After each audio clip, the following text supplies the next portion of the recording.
구약시대 사람들은 메시아를 기다렸습니다. 메시아.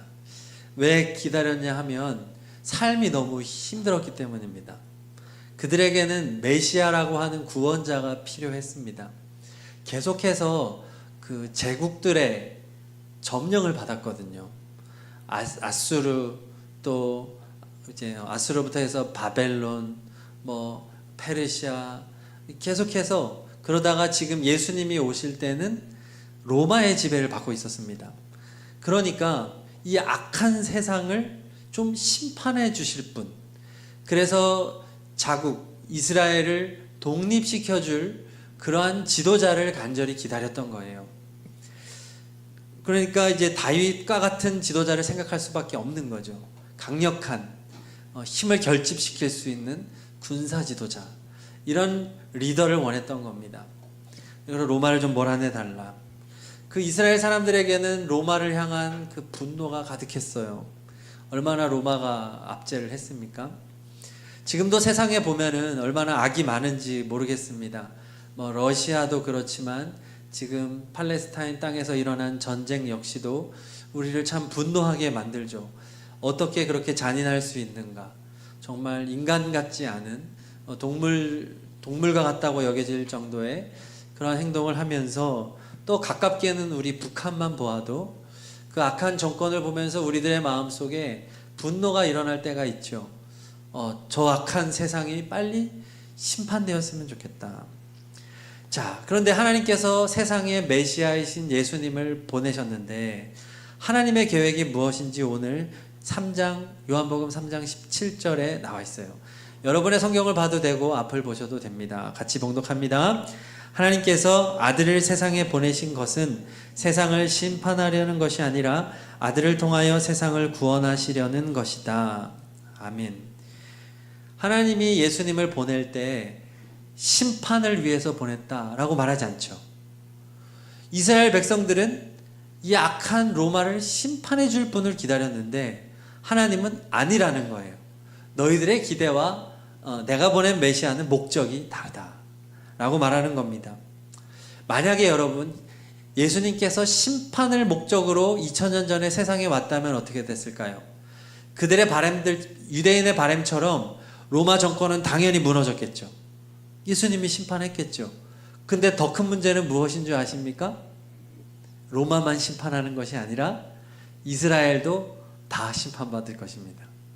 예수님이 2000년 전에 오신 것을 초림이라고 하죠. 처음 오신. 초림의 목적이 심판이었다면 이 세상 가운데 남아있을 인간이 없습니다. 다 죄인이기 때문에. 우리는 로마만 나쁘다고 생각했을지 모르겠지만 하나님의 관점에는 모두가 다 악인이기 때문에 로마뿐만 아니라 이스라엘이고 뭐고 다 멸망시켜야 되는 거예요. 그러므로 예수님 초림의 목적이 구원이라고 하는 것이 우리에게 복음이 되는 것입니다. 기쁨이 되는 것입니다. 다 세상을 구원하기 위함이기 때문에 누구든지 이 초림의 예수님, 우리를 구원하시는 그 예수님을 믿기만 하면 이제 누구든지 구원받을 수 있는 길이 열려지게 된 겁니다. 심판을 면하게 되는 것이죠. 그래서 주님은 초림하시고 이제 후에 다시 재림하시지 않습니까? 재림의 목적이 심판입니다.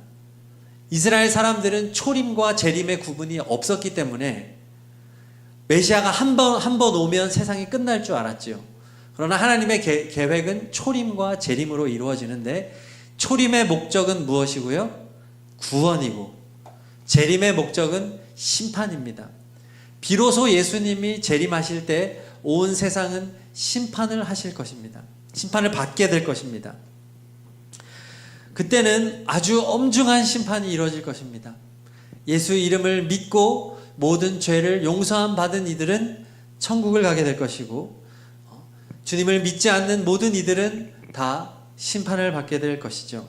나라의 구분이 아닙니다. 각 개인의 구분으로 그렇게 구원과 영원한 벌을 받게 될 것입니다. 예수님께서 다시 재림하실 때 죽었던 사람들은 모두 다 살아납니다. 그리고 새로운 몸을 입지요. 그런데 문제가 있습니다. 다 모든 사람들이 새로운 몸을 입고 지금 살아있는 사람들은 그대로 몸이 바뀝니다. 부활의 몸으로 바뀌는데 문제는 무엇이냐 하면 예수님을 믿는 사람들은 천국에 합당한 몸으로 변화가 되어서 영원토록 천국에 살 수 있는 완전한 몸을 입게 되는 반면에 영원한 심판을 받고 지옥에 갈 영혼들은 지옥에 적합한 몸으로 부활한다는 사실입니다. 그래서 지옥의 고통은 지금 우리의 몸으로는 감히 감당할 수 없는 몸입니다. 그래서 사람이 극심한 고통이 순간적으로 오면 혼절을 하지요. 몸이 감당을 못 하거든요. 그런데 나중에 지옥 갈 사람들의 몸은 어마어마한 고통이 오는데도 불구하고 그 고통을 계속해서 담아내는 몸으로 부활하게 됩니다. 그래서 지옥을 성경에 여러 가지로 표현을 하는데 대표적으로는 불의 심판으로 표현을 하죠. 아주 뜨거운 풀무불, 그 온도가 매우 높은 그 뜨거운 불을 불 속에 떨어지는데도 불구하고 그것을 다 느끼고 고통을 느끼는 곳, 그것이 지옥인데 그것에 적합한 몸으로 부활한다고 하는 것이에요. 이게 얼마나 큰 저주가 되겠습니까? 그러므로 예수님이 오늘 17절과 같이 세상을 구원하기 위해 초림하셨다라고 하는 것이 우리에게 참으로 큰 기쁨의 소식인데 문제는 무엇이냐 하면 그 주님이 세상에 오셨음에도 불구하고 여전히 예수님을 거부하는 이들이 있었다고 하는 것입니다.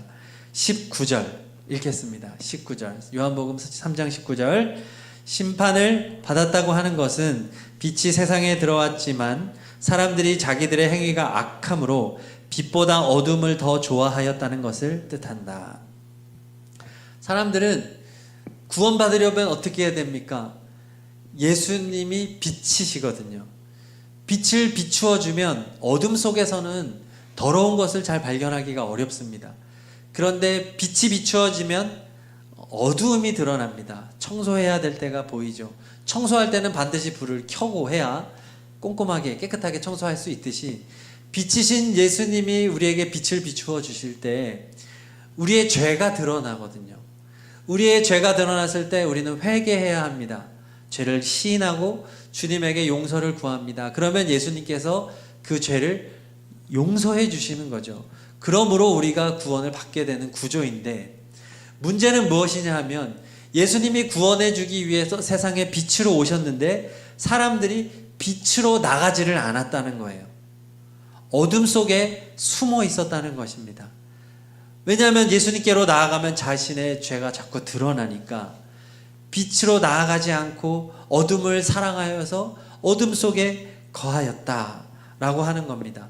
당시에 종교 지도자들이 있잖아요. 대제사장, 바리새인, 서기관들이 있었습니다. 예수님은 그들에게 빛을 비추어 주셨습니다. 너희들이 무엇이 잘못되어 있는지, 너희들이 율법을 어떻게 잘못 해석하고 있는지 예수님께서 그들의 양심에 호소하고 그들이 깨닫도록 말씀해 주십니다. 비유로 말씀해 주시고 때로는 혼을 내시기도 하시고 주님께서는 빛을 그들에게 비추어 주시는데 그들은 어떻게 반응했나요? 어둠에 숨어버린 것입니다. 인정해야 되는데, 회개해야 되는데 빛으로 나오지 않고 그들은 어둠 속에 숨어서 예수님을 어떻게 하면 잡아 죽일까 궁리하고 그리고 그들이 계략을 짜서 결국 십자가에 달려서 예수님을 죽이신 것이죠. 자, 그러므로 우리가 해야 되는 것은 분명합니다. 이 세상을 구원하시기 위해서 예수님께서 빛으로 오셨으니 어떻게 해야 할까요? 21절 읽겠습니다. 3장 21절 시작. 그러나 진리를 행하는 사람은 빛으로 나아온다. 그것은 자기의 행위가 하나님 안에서 이루어졌음을 드러내려는 것이다. 그렇습니다. 여러분, 빛이신 예수님 앞으로 나아가시기를 축복합니다. 예수님께로 나아가서 여러분 앞에, 예수님 앞에 여러분을 드러내셔야 합니다. 여러분 있는 모습 그대로 예수님께 드러내셔야 합니다. 숨어 있어서는 안 됩니다. 척하면 안 됩니다. 깨끗한 척, 거룩한 척, 그렇게 해서는 안 됩니다. 여러분의 안에 있는 정욕, 여러분 안에 있는 욕심, 탐욕, 하나님이 기뻐하지 않는 생각, 하나님이 기뻐하지 않는 마음, 하나님이 기뻐하지 않는 말, 이 모든 것들을 예수님 앞에 드러내어야 합니다. 드러내어서 예수님이 비추어 주실 때에 그 죄들을 낱낱이 예수님께 회개해야 하는 것입니다. 그러면 주님은 어떻게 하실까요? 요한일서 1장 9절을 다 함께 읽겠습니다. 시작. 우리가 우리 죄를 자백하면 하나님은 신실하시고 의로우신 분이셔서 우리 죄를 용서하시고 모든 불의에서 우리를 깨끗하게 해주실 것입니다. 아멘. 주님 앞에 진실하게 자백하기만 한다면 하나님은 언제나 우리의 죄를 용서해 주신다. 모든 불의에서 우리를 깨끗하게 해주신다. 약속하고 있는 것입니다. 청년 여러분, 여러분은 어떠한 삶을 살고 있습니까? 여러분은 자신의 모든 것이 다 드러내어도 괜찮은 삶을 살고 있습니까? 혹시 남에게 알려지면 안 되는 은밀한 죄가 있습니까? 비밀스러운 여러분만이 알고 있는 죄악이 있습니까? 숨어야만 하는 것이 있습니까? 그렇다고 한다면 여러분은 예수님 앞에 나오셔야 합니다. 왜 그 무언가를 숨기고 있어야 하지요? 왜 그것이 드러나면 안 됩니까? 예수님 앞에 나오지 않기 때문에, 어둠을 더 사랑하기 때문에 그렇다고 성경은 말하고 있습니다. 성경에 많은 신앙의 인물들이 나오는데 성경에 보면 그들의 죄와 허물이 다 기록이 되어 있습니다. 아브라함은 자신의 아내를 누이라고 2번이나 속였습니다. 모세는 사람을 죽였습니다. 살인죄를 저질렀습니다. 다윗은 간음을 했습니다. 그리고 간음한 여인의 남편이 다윗의 충성스러운 신하였는데, 군인이었는데 그를 죽여버립니다. 전쟁에 선봉에 서게 함으로써. 성경은 보호해 주지 않아요. 성경의 인물들을, 죄들을 낱낱이 고백합니다. 자, 그러면 아브라함, 모세, 다윗 지옥 갔을까요? 아니죠. 여러분 지금 속으로 생각하고 계시죠? 많이 피곤하신가요? 율동을 너무 많이 시켰나요? 아브라함, 모세, 다윗은 당연히 천국 갔을 것입니다. 아니, 이렇게 심각한 죄를 저질렀는데 어떻게 천국에 갔을까요? 그들은 예수님 앞에 드러냈기 때문입니다.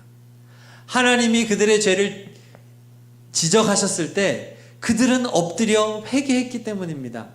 주님의 용서를 받았기 때문에 그들은 치명적인 그들의 약점에도 불구하고 하나님의 용서를 받아 더 성숙한 그리스도인으로 남은 삶을 살다가 믿음의 위대한 신앙인으로서 본을 보여주고 그렇게 죽게 된 것이죠. 우리는 나중에 천국에 가게 됐을 때 그들을 만나게 될 것입니다. 빛 가운데 나아오는 것, 이것이 모든 사람에게 필요한 것입니다. 죄 없는 사람이 어디 있습니까? 죄를 아예 안 질 수 있는 사람이 어디 있겠습니까? 청년 여러분, 내 죄를 예수님 앞에 드러내는 것은 절대로 수치스러운 일이 아닙니다. 여러분의 죄를 감추고 사는 것이 수치스러운 것입니다. 그리고 감추고 살다가 들키면 수치스러운 것입니다. 그렇지 않을까요?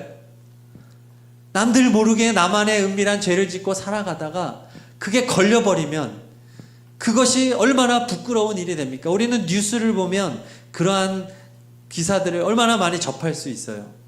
저 사람 굉장히 괜찮은 정치인인 줄 알았는데 알고 봤더니 뒤로 얼마나 심각한 죄악들을 저질렀는지. 그러면 국민들이 얼마나 비난을 합니까? 그런데 우리가 잘못을 저질러도 자수라고 하는 게 있잖아요. 자기의 죄를 스스로 밝히는 겁니다. 자수하는 것은 비록 그 죄는 잘못되었지만 자수할 때는 그것을 참작해 줍니다. 정상을. 그래서 형량을 줄여주기도 하고 사람들이 많은 부분에 있어서 이렇게 감싸주기도 합니다. 그래도 솔직하게 자신의 죄를 드러냈다고 하는 것을 많은 사람들이 인정해 주는 거죠. 저도 자녀들을 키우지만 이 아이들이, 부모들은 다 알잖아요. 잘못한 거를 다 알고 너 했어 안 했어 물어보죠.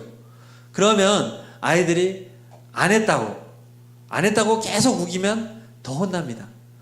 그런데 빨리 수긍할 때가 있어요. 내가 했다고 얘기하면 부모 마음도 쉽게 누그러지는 거예요. 다음부터는 하면 안 돼. 그러면 네. 그러면 그래, 잘했어. 네가 잘못했다고 얘기해 준 거 잘했어. 하나님도 마찬가지인 거예요. 여러분, 예수님 앞으로 나아오시기를 축복합니다. 사람에게 드러내라는 거 아니에요. 사람들 앞에 서가지고 내가 무슨 죄 저질렀다, 이렇게까지는 하지 마세요. 뭐 그렇게 하라고 하는 데도 있더라고요, 보니까. 저는 그렇게까지는 원치 않습니다. 살아계신 예수님 앞에 여러분의 모습 그대로 드러내십시오. 그러면 주님이 빛을 비추어 주십니다. 그게 바로 성경이죠. 여러분이 성경을 읽으면 성경을 통해 여러분의 죄가 무엇인지 예수님이 다 말해줄 것입니다. 성경을 통해서 내가 이런 잘못을 저질렀구나 깨달으면 바로 무릎 꿇고 빨리 회개하십시오. 그러면 주님은 진실한 회개를 언제나 들어주시고 용서해 준다고 하는 것입니다. 그래서 주님은 때때로는 우리를 징계하시기도 해요. 왜냐하면 우리로 더 성숙시키기 위해서. 주님께서는 징계하시는데 징계를 하실 때는 죄진 만큼 징계하시지 않습니다. 죄진 그대로 징계하지 않고 죄를 뉘우칠 정도만 징계하세요. 죽어라 때리시겠습니까? 하나님이? 하나님 그렇지 않아요. 그래서 만약에 내가 어떠한 죄를 저질렀고 그거로 인해서 내가 어떤 하나님의 징계를 받는다라고 생각이 된다면 달게 받으면 됩니다. 그것으로 죽지 않습니다. 그것으로 망하지 않아요. 그리고 끝까지 우리를 구원해 주실, 용서해 주실 예수님만 바라보면 되는 것입니다. 자식을 징계하는 부모의 마음이 더 아파요. 저는 여러분들이 결혼을 꼭 하기를 바라는 이유 중에 하나가 여러분들이 자녀를 꼭 낳았으면 좋겠습니다. 자녀를 낳으면 하나님의 마음을 훨씬 더 실제적으로 느끼게 됩니다. 부모가 되어 보면 부모의 마음을 알게 되고 부모의 마음을 알게 되면 하나님 아버지의 마음을 조금 더 깨닫게 되거든요. 그래서 부모의 마음이 자식을 혼낼 때에도 훨씬 불편하고 자식은 혼난 다음에도 밤에 그냥 혼날 때만 울지 얼마나 잘 자는지 모릅니다. 근데 혼낸 부모는 밤새 괴롭습니다. 내가 걔한테 너무 세게 혼냈구나. 내가 왜 이렇게 세게 혼냈을까? 부모는 잠을 못 자요. 다음날 사과합니다. 저도 우리 자녀들한테 아빠가 어제 그렇게 해서 미안해. 얘는 기억도 못해요. 괜찮아. 뭐 지들끼리 계속 놀아요. 부모가 더 힘든 거예요. 하나님의 마음이 그렇다는 거예요. 여러분 매를 맞을 때 가장 좋은 방법이 뭔지 아십니까? 매를 맞을 때 한 대 맞고 막 으악 하고 막 우리 옛날에는 우리 선생님들이 매를 댔으니까 엉덩이 막 몽둥이로 맞으면 엄살 심한 애들 있거든요. 엉덩이 안으로 팍 집어넣으면서 막 이제 엄살. 이런 방법도 있고 아니면은 아주 일절 반응 없이 그냥 그대로 다 얻어 터지는 경우가 있죠. 딱 절대 막 말 안 하고. 근데 매를 맞을 때 가장 좋은 자세는 한두 대 맞고 빨리 죄송합니다. 제가 잘못했습니다. 제가 다시는 그렇게 하지 않겠습니다. 이렇게 빨리 죄를 시인하는 거겠죠. 그리고 더 좋은 방법이 있습니다. 그게 뭔지 아십니까?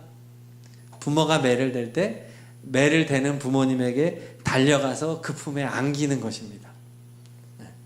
그러면서 한 대 정도는 맞고 부모님에게 달려가서 확 끌어안으면서 미안해요, 죄송해요, 다시는 안 그럴게요 하면서 막 부모한테 안겨서 막 고백하면 아마 부모는 더 이상 때리지 못할 겁니다. 더 때리려고 하다가도 그래 다시는 그렇게 하지 마. 엄마 아빠 마음이 너무 아프잖아. 하나님이 그런 거예요. 여러분이 죄를 졌다고 해서 하나님이 여러분들을 죄인이라고 부를까요? 죄수들 번호가 있다면 이제는 이름 안 불러주시고 하나님이 너 1573번 이제는 이렇게 부르십니까? 하나님은 그런 분 아니잖아요. 여전히 하나님은 여러분들을 사랑하는 나의 자녀, 나의 아들이다, 나의 딸이다 말씀하세요. 하나님은 여전히 여러분의 이름을 불러주십니다. 여러분이 여러분의 죄를 하나님께 고백한다고 해서 여러분들이 비굴해지지 않아요. 잃어버린 자녀의 신분을 다시 찾게 되는 것이죠. 여러분, 그러므로 신앙생활을 할 때 둘 중에 하나밖에 없습니다. 어둠에 숨어 있을 것이냐, 빛 가운데로 나올 것이냐. 자, 3장 20절을 보겠습니다. 자, 두 부류의 사람이 있습니다. 먼저 20절 읽겠습니다. 시작. 악한 일을 저지르는 사람은 누구나 빛을 미워하며 빛으로 나오지 않는다. 그것은 자기 행위가 드러날까 보아 두려워하기 때문이다. 숨어서 사는 사람. 여러분, 오늘 예배는 다 드릴 수 있어요. 그러나 여러분, 이것이 여러분 빛으로 나온 거 아니에요. 빛으로 나오는 것은 예수님 앞에 나오는 거예요. 근데 여전히 어둠 가운데 지낼 수 있다는 겁니다. 또 다른 부류가 있습니다. 21절 시작. 그러나 진리를 행하는 사람은 빛으로 나온다. 그것은 자기의 행위가 하나님 안에서 이루어졌음을 드러내려는 것이다. 아멘. 여러분, 중간지대 없습니다. 신앙생활은 이 둘 중에 하나입니다. 여러분, 물어보면 나는 때로는 20절인 것 같고 나는 때로는 21절인 것 같습니다 라고 본인은 생각할지 모르겠지만, 만약에 그렇게 대답한다면 거의 20절일 확률이 높습니다. 네. 중간지대가 없습니다. 그리스도인은 이중적으로 살 수 없습니다. 두 얼굴의 위선자는 오히려 더 악한 자라고 예수님은 말씀하고 있습니다. 청년 여러분, 여러분은 20절에 악한 일을 저지르는 사람, 숨어있는 사람입니까? 아니면 21절에 빛으로 나와서 예수님 앞에 날마다 여러분의 모든 것을 내어놓고 주님의 징계를 달게 받으며 날마다 주님의 뜻대로 살아가고자 몸부림치며 순종의 삶을 살고 있습니까? 빛 가운데 살고 있다면 예수님이 여러분들을 지금 충만하게 채워주실 것입니다.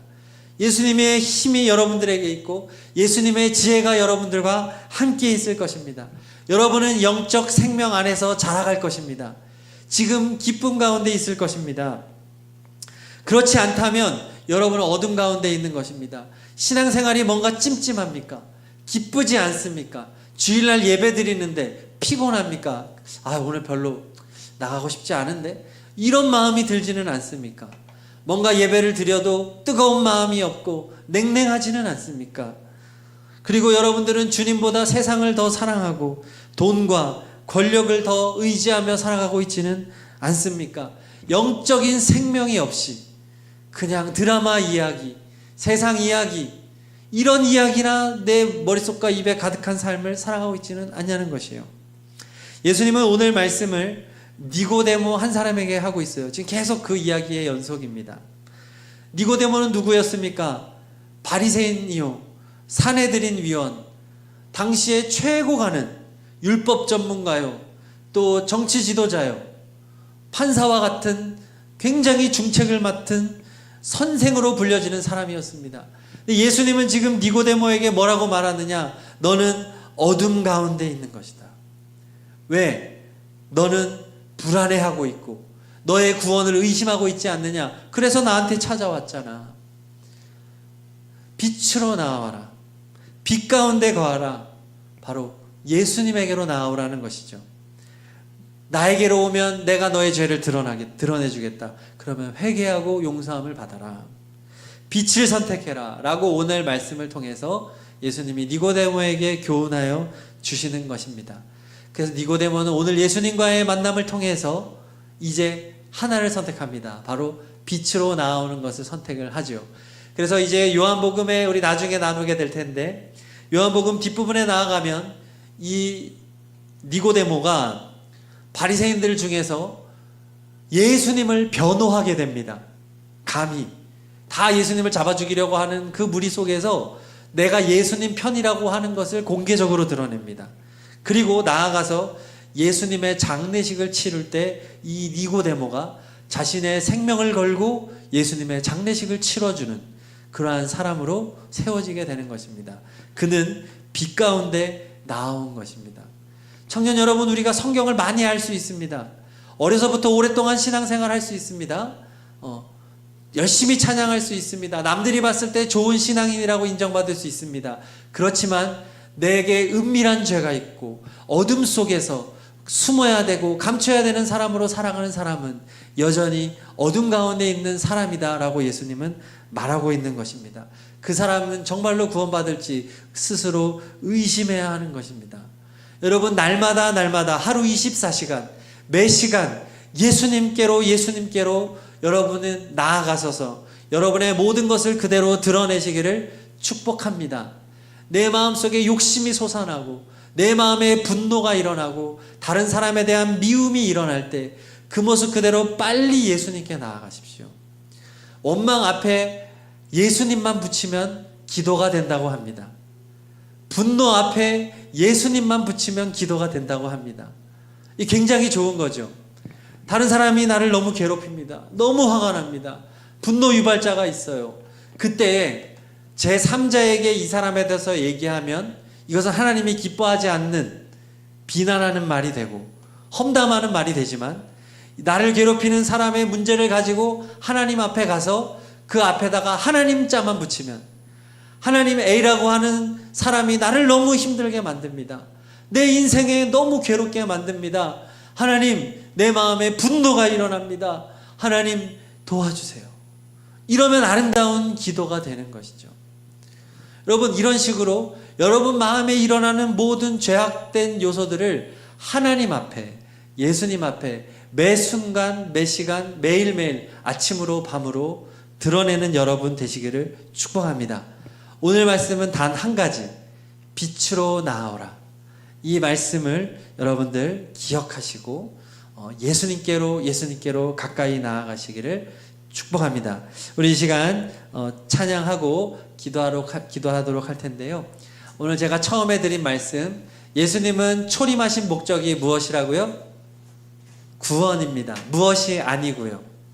심판이 아니고 구원하기 위해 세상에 오셨다. 우리 그것을 생각하며 우리 찬양할 때 우리 보좌 앞에 모였네 찬양하겠습니다. 세상을 구원하고 세상을 용서하기 위해서 이 땅에 오신 그 예수님을 경배합시다. 우리 보좌 앞에 모였네. 함께 주를 찬양하며, 피아노 소리 좀 더 키워주세요. 하나님의 사랑 그 아들 주셨네. 그의 피로 우린 구원받았네. 십자가에서 쏟으신 그 사랑 강같이 온 땅에 흘러 각 나라와 족속 백성 만방에서 구원받고 주 경배 드리네.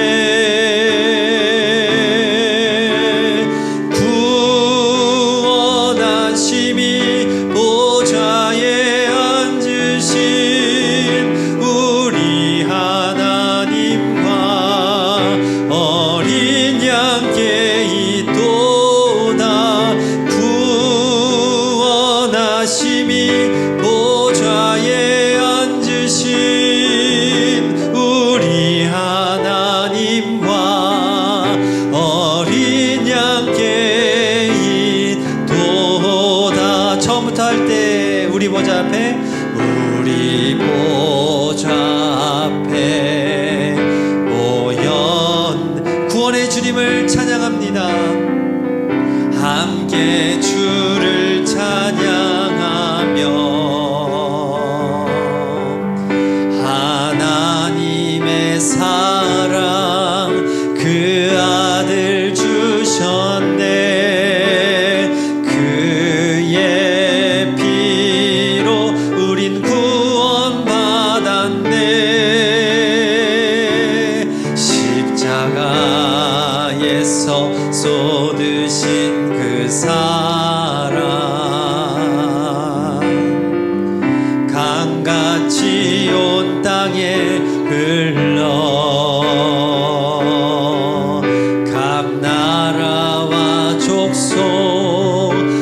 백성 만방에서 구원받고 주 경배 드리네.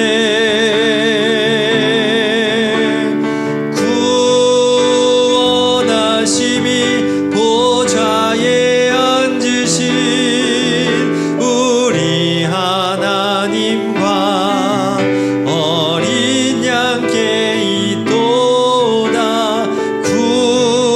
구원하심이 보좌에 앉으신 우리 하나님과 어린 양께 구원하심이 보좌에 앉으신 구원하심이 보좌에 앉으신 우리 하나님과 어린 양께 있도다. 구원하심이 보좌에 앉으신 우리 하나님과 어린 양께 있도다. 이 시간 기도하실 때 세상을 구원하기 위해 이 세상에 아들을 보내신 하나님을 찬양합니다. 하나님의 뜻에 순종하여 심판자가 아니라 구원자로 초림하신 예수님을 찬양합니다.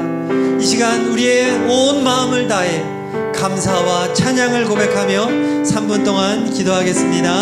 할렐루야. 주님, 아버지 하나님, 주님만을 의지합니다. 주님을 바라봅니다. 아버지 하나님, 주님을 간절히 사모합니다. 아버지 하나님, 크신 사랑과 은혜를 간절히 구합니다. 세상을 구원하시기 위해 이 땅에 오신 주님, 우리가 주님의 그 크신 사랑으로 말미암아 심판을 면하게 되었으니 할렐루야. 주님을 찬양합니다. 하나님, 우리 모두 다 주님 이 땅을 구원하시기 위하여 우리의 모든 죄와 허물을 씻기 위하여 이 세상에 오신 그 예수님을 바라보며 주님을 영원토록 경배하며 주님께 감사하며 나아가는 우리가 되기를 소원합니다. 하나님, 그 크신 사랑이 얼마나 크신지요, 하나님의 자비로우심이 얼마나 큰지요, 하나님 헤아릴 수 없는 그 크신 사랑에 감사를 드립니다. 하나님, 그 무엇으로도 비교할 수 없는, 형언할 수 없는 하나님의 사랑에 감사를 드립니다. 나 같은 죄인을 용서하시고 아버지 하나님, 날마다 죄를 짓고 하나님이 기뻐하지 않는 생각과 말과 마음으로 행실로 살아가는 우리를 날마다 아버지 용서하여 주시는 자비로우신 하나님 감사합니다. 오늘도 정욕적이고 음란하고 욕심으로 가득한 돈을 사랑하고 명예를 사랑하고 권력을 사랑하고 세상을 사랑하는 나를 하나님께서는 자비와 긍휼의 눈으로 보시고 아들 예수를 통하여 용서하여 주시니 감사합니다. 우리에게 약속된 천국으로 인하여 감사를 드립니다. 우리의 청년들이 하나님이 베푸신 그 크신 은혜를 기억하게 하여 주시옵소서. 하나님의 한량없는 은혜를 기억하게 하여 주시옵소서. 나의 힘과 나의 노력으로 되어지는 것이 아무것도 없음을 우리는 믿음으로 고백합니다. 값없이 십자가의 은혜로 우리를 살리시고 영원한 생명을 주신 하나님 아버지, 이제는 겸손한 마음과 감사하는 마음으로 하나님께 영광 돌리는 삶을 살기를 간절히 소망합니다. 우리의 청년들이 구원자 예수님을 바라보며 심판하실 주님을 두려워하며 이제는 재림의 주님을 기다리며 주님의 심판을 준비하는 지혜로운 청년들이 되게 하여 주시옵소서. 날마다 감사로 살아가고 기쁨으로 살아가고 아버지 빛 가운데 나아가는 거룩한 하나님의 백성들이 될 수 있도록 오직 주님의 성령으로만 충만히 역사하여 주셔서 우리의 마음의 은밀한 죄악들이 예수님 앞에서 해결되게 하여 주시고, 주님 아무도 없을 때 아버지 죄짓고 아버지 하나님이여 아무도 없을 때 내 멋대로 행하며 많은 이들에게 주님의 사랑을 나누지 못하고 오히려 이기적이고 교만한 자로 살아갔던 저를 용서하여 주시옵소서. 아버지 새롭게 하여 주시옵소서. 아버지 구원의 주님 예수님과 함께 동행하며 예수님 안에 거하는 거룩한 청년들이 되게 하여 주시옵소서. 아멘. 우리 이어서 찬양할 때 우리 내 안에 살아계신 주 찬양하겠습니다. 빛 가운데로 나오기를 다짐하면서 결단하면서 찬양하겠습니다. 내 안에 살아계신 주 따르기 원해. 주 음성 따라 살기를 나 간절히 원해. 헛된 것을 구하지 않으리. 더 이상 마음 주지 않으리. 주님만 항상 섬기며 그 영광 안에 살리. 주님만이 나의 구원. 주님만이 나의 전부. 주님만을 사랑해요. 주님만. 처음부터 하겠습니다. 내 안에 살아계신 주 나 따르기 원해. 주 음성 따라 살기를 나 간절히 원해. 헛된 것을 구하지 않으리. 더 이상 마음 주지 않으리. 주님만 항상 섬기며 그 영광 안에 살리. 주님만이 나의 구원. 주님만이 나의 전부. 주님만을 사랑해요.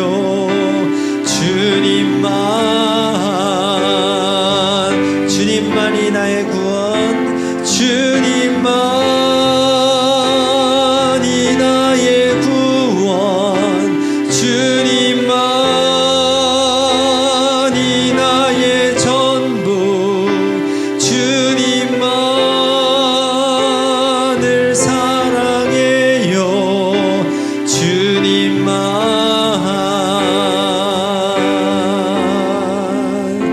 우리 이 시간 기도할 때 중도의 자리를 벗어나겠습니다. 빛이신 예수님 앞으로 나아와서 나의 모든 죄를 이 시간 고백합니다.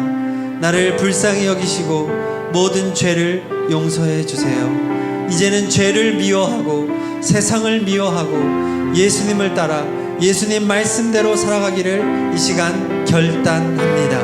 우리 빛으로 나오기를 결단하며 3분 동안 기도하겠습니다.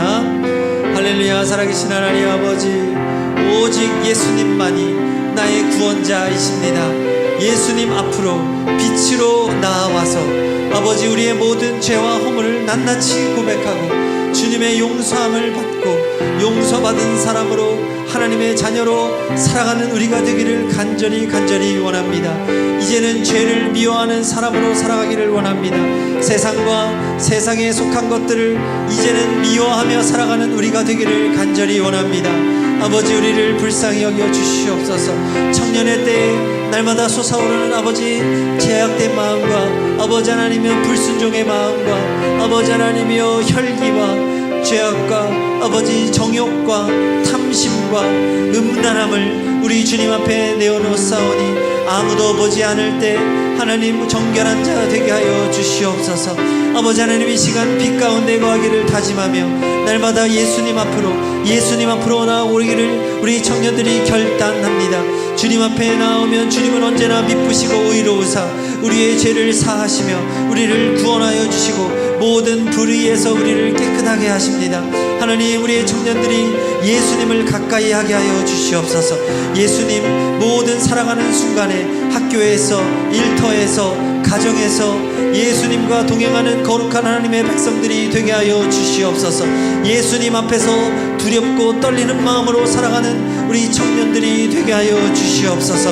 아버지 하나님, 어떠한 상황에도 예수님과 동행하게 하여 주시옵시고 아무리 큰 죄와 아무리 잘못된 삶을 살아간다 할지라도 주님 앞에 솔직하게 내려놓고 진실하시고 아버지 거룩하신 주님 앞에 우리의 죄악을 고백하며 이제는 죄를 미워하고 다시는 죄를 반복하지 않으며 완전히 죄악된 길에서 떠나는 우리가 되게 하여 주시옵소서.